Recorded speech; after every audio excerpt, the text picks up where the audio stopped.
شروع اللہ کا نام لے کر جو بڑا مہربان نہایت رحم والا ہے۔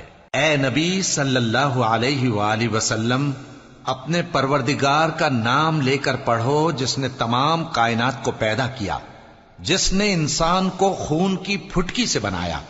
پڑھو اور تمہارا پروردگار بڑا کریم ہے، جس نے قلم کے ذریعے سے علم سکھایا اور انسان کو وہ باتیں سکھائیں جن کا اس کو علم نہ تھا، مگر انسان سرکش ہو جاتا ہے اس بنا پر کہ وہ اپنے آپ کو بے نیاز سمجھتا ہے۔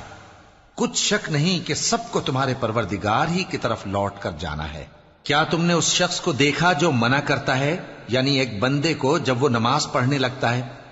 بھلا دیکھو تو اگر یہ راہ راست پر ہو یا پرہیزگاری کا حکم کرے تو منع کرنا کیسا؟ تو اس کا انجام کیا ہوگا؟